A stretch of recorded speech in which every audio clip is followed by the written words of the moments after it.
எங்கள் தாத்தா எங்கள் அம்மா எல்லாம் தலைமுறையிலேருந்து இந்த பிளாட்ஃபாரத்தில் தான் இருக்கிறோம். ரொம்ப கஷ்டப்படுறோம் ஐயா, ரோட்ல தான் கிடக்குறோம்.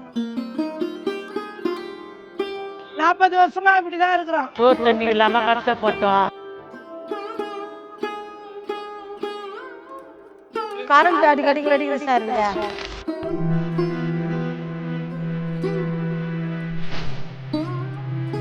நாங்கள் அந்த அளவுக்கு வசதி இல்லை, எல்லாம் கூலி வேலை செஞ்சு தான் சாப்பிடணும். எங்களுக்கு எந்த வசதியும் இல்ல. காலத்துக்கு எங்களால இருக்க முடியல சார்.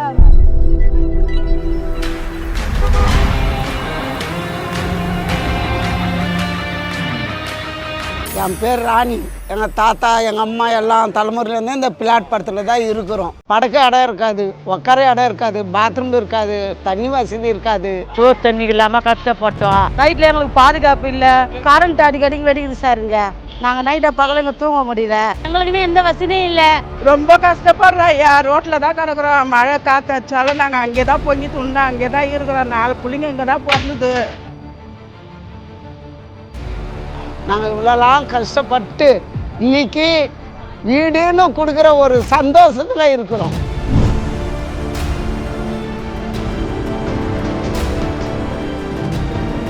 இப்போ அந்த ஐயா வந்து முதலமைச்சர் வந்து எங்களை வீடு தரனாரு. வீடு போய் பார்த்தோம், ரொம்ப சந்தோஷமா இருக்கு. நாங்களாம் இப்போ 7 ஜென்மம் இருந்தாலும் எங்களுக்கு அந்த அளவுக்கு வீடு கிடைக்காது. இப்ப இந்த வீடு எனக்கு கொடுத்து ரொம்ப சந்தோஷமா இருக்குது ஐயா. முதலமைச்சர் ஐயாவுக்கும் தமிழ்நாடு அரசுக்கும் ரொம்ப நன்றி.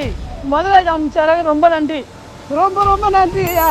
சென்னை பெருநகர் வளர்ச்சி குழுமம் சார்பில் 147 கோடி ரூபாய் செலவில் 776 அடுக்குமாடி குடியிருப்புகள் கொண்ட முதல்வர் நகர்ப்புற குடியிருப்புகள் இன்று மக்கள் பயன்பாட்டிற்கு அர்ப்பணித்த மாண்புமிகு தமிழ்நாடு முதலமைச்சர் அவர்களுக்கும் முன்னிலை வகித்து சிறப்பித்த மாண்புமிகு துணை முதலமைச்சர் அவர்களுக்கும் எங்களது நெஞ்சார்ந்த நன்றியை தெரிவித்துக் கொள்கிறோம்.